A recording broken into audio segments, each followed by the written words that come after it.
ආයිබෝන් කියලා පිළිගන්නවා හැමෝම ටෙක්සර LK YouTube channel එකට. ඉතින් මේ HTML web development video series එකේ 11 වෙනි වීඩියෝ එක. ඉතින් අපි සෑහෙන කාලයකට පස්සේ HTML වීඩියෝ එකකින් ආයෙත් හම්බෙනවා මාස 11කට පස්සේ. ඉතින් මම 10 වෙනි වීඩියෝ එකේදී කියන්නේ අන්තිම පාඩමේදී මම කතා කරේ කොහොමද image එකක් ඔයාලගේ web page එකට add කරගන්නේ කියලා. ඉතින් ඔයා වීඩියෝ බලන නැත්නම් මම ගිහින් බලන්න මම මේකෙදි කතා කරනවා image tag එක ගැන එහෙම තමයි img tag එක ගැන ඒ වගේම පුංචි hack trick එකකුත් ඔයගොල්ලන්ට කියලා දෙනවා js පාවිච්චි කරලා කරන විදියක්. ඉතින් ඒක බලුනේ නැත්නම් ඔයාලා ගිහින් බලන්න. ඉතින් අද කතා කරන්නේ HTML වල තියෙන list ගැන. list ගැන තමයි අද කතා කරන්න බලාපොරොත්තු වෙන්නේ. ඉතින් බලමු මොනවද මේ list කියන්නේ කියලා. අතරම HTML වල list වර්ග තුනක් තියෙනවා. පළවෙනි එක තමයි unordered list. එහෙම නැත්නම් අංකිත නොවන ලයිස්තු. ඒ වගේම දෙවෙනි එක තමයි ordered list. අපි කියන සිංහලෙන් ඒකට අංකිත ලයිස්තු කියලා. sorry මට වැරදුනා. පළවෙනි එක තමයි unordered list. ඒ කියන්නේ අංකිත නොවන ලයිස්තු. දෙවෙනි එක තමයි ordered list. අපි සිංහලෙන් කියනවා අංකිත ලයිස්තු කියලා. ඒ වගේම තුන්වෙනි එක විස්තරාත්මක ලයිස්තු. අපි ඉංග්‍රීසියෙන් කියන එකට definition list. ඒ වගේම descriptioning list කියලා කියනවා. ඉතින් මේ වීඩියෝ එකේදී මම කතා කරන්න බලාපොරොත්තු වෙන්නේ අංකිත නොවන ලයිස්තු. එහෙම නැත්නම් අපි කියනවා unordered list ගැන.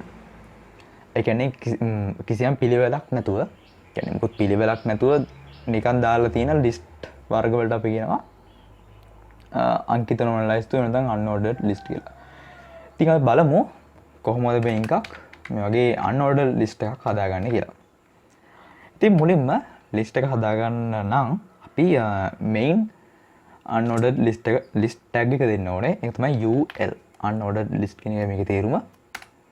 ඉතින් මේ closing bracket එකක් තියෙනවා. ඒකින්ද ගොඩක් පහසුයි කෝඩ් කරන්න.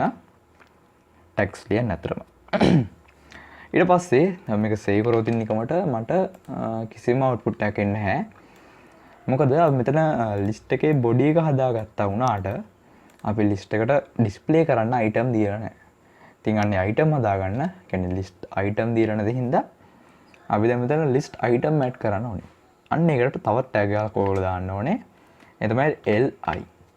list item කියන එකයි මේකේ තේරුම. මෙහෙම දාලා ඔයගොල්ලන්ට මේ tag දෙක අතරේ ලියන්න පුළුවන් ඕනම දෙයක්. කියන්නේ list item එකක් විදිහට ඕනම දෙයක් මෙතන ලියන්න පුළුවන්. උදාහරණයක් දෙනවා මෙතන ලියන්නම් python. sorry. මෙතන copy set එකක් මාර ගන්නම්. then දෙන්නම් python with GUI python GUI projects මෙතන HTML ඊට පස්සේ මෙතන PHP හරි. ඉතින් දැන් මේක run කරලා බලමු කොහොම වගේ output එකක් එයි කියලා බලන්න. මට මේ විදිහට ලස්සනට output වෙලා තියෙනවා. මෙන්න මේ list අපි දාපු list item ටික bullet විදිහට. ඉතින් හිතන්නවට මේ bullet item එක වෙන එකකට මාරු කරගන්න ඕනේ කියලා. කියන්නේ මේ bullet item එක ඇතයි වෙන එකක් දාගන්න ඕනේ හිතන්න. ඒකටත් ක්‍රමයක් තියෙනවා. අතරම HTML වල විශේෂයෙන්ම මෙන්න මේ unordered list වල bullet item වර්ග තුනක් තියෙනවා. bullet වර්ග තුනක් තියෙනවා. පළවෙනි එක තමයි square කියන්නේ. දෙවෙනි එක circle, තුන්වෙනි තමයි disk කියන්නේ. හරි අපි එකකින් බලමු මොනවද මේ කියලා. ඉතින් හිතන්න ඔයාලට මේකට bullet වර්ග වෙනස් කරන්න ඕනේ කියලා. අට බලන්න type කියන attribute එක දෙන්න. අපි මුලින්ම බලමු square කියන එක. කියන්නේ කොටු හැඩ ආකාරයේ bullet එකක් දාගන්නේ කොහොමද කියලා. මේ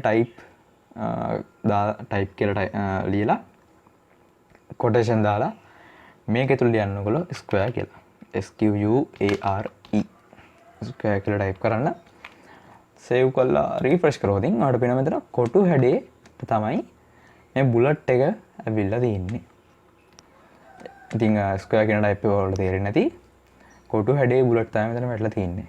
ඊට පස්සේ අපි තවත් එකක් බලමු. ඉතින් circle මම කිව්වා දෙවෙනි එක circle කියලා. දෙවෙනි එක කියන්නේ දෙවෙනි එක circle කියලා මම කිව්වා. ඉතින් දෙවෙනි list item එක circle මම දෙනවා circle කියලා දීලා type එක විදිහට refresh කරොත් බලන්න මට මේ list item ඉස්සරහින් රවුමක් විතරයි පේන්නේ. නිකන් සාමාන්‍ය රවුමක්. මැද සුදු පාටයි. සුදු පාට කියන්නේ මේ බෑග්ග්‍රවුන්ඩ් එකේ කලර් එක තමයි මෙතනින් පෙන්වන්නේ. කියන්නේ මේ බුලට් එක ඇතුලේ තියෙන එක ට්‍රාන්ස්පේරන්ට්ලා තියෙන්නේ. අපි නිකමට මේකේ බොඩි එකේ බෑග්ග්‍රවුන්ඩ් කලර් එක චේන්ජ් කරොත් BG BG කලර් මම දෙන්නා රෙඩ් කියලා.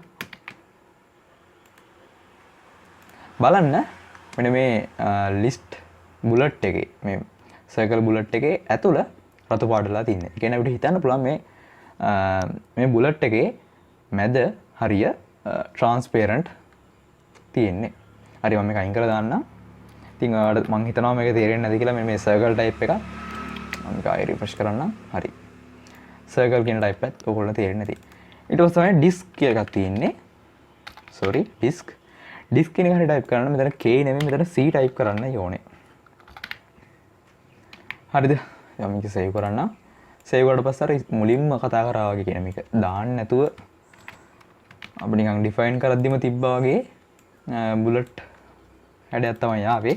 මොකද මේ ඩිස්ක් කියන්නේ මෙන්න මේ unordered list වල default හැඩය. ඩිස්ක් කියන්නේ. ඉතින් මම ආයෙත් කතා කරන් එන්නම් මොනවද මේ බුලට් ටයිප් ගැන. පළවෙනි එක තමයි square SQUARE කොටු හැඩය ගන්න. ඊට පස්සේ තව එකක් තිබ්බා circle CHRCLE මේ වගේ හැඩයක් තමයි තියෙන්නේ. ඊට පස්සේ අන්තිම එක disk ඒ කියන්නේ default bullet වර්ගය මේ විදිහට output වෙනවා. ඉතින් මම කැමති මේකේ circle type එකට circle දාලා තියන්නම්. හරිද මම හිතනවා මේක තේරෙන්නේ නැති කියලා ඔයගොල්ලන්ට මේ අද කතා කරපු list item එක ගැන list වර්ග ගැන. ඒ කියන්නේ unordered list ගැන මම ඊළඟ වීඩියෝ එකේ කතා කරනවා ordered list ගැන. හරි ඉතින් මම හිතනවා මේ වීඩියෝ ඔයාලට තේරෙන්නේ නැති කියලා. තේරුනේ නැද්ද තියෙනවා නම් හරියම පල්ලෙහා comment section එක use කරන්න comment එකක් දාන්න. ඒ වගේම වීඩියෝ කොහොඳයි නම් අනිවාර්යෙන් like එකක් දාන්න මතක කරන්නත් ඒවා. ඔයාලගේ යාළුවන්ටත් share කරන්න මේ videos ගැන O level කරන නංගි ළමයින්ට වගේ මේ A level කරන අයට එහෙම නැත්නම් web development ඉගෙන ගන්න කැමති ඕනම කෙනෙක්ට මේ වීඩියෝ එක share කරන්න. channel එක තාම subscribe නැත්නම් අනිවාර්යෙන් subscribe කරන්න. අපි නම් ඊළඟ වීඩියෝ එකකින් ඉක්මනටම හම්බෙමු.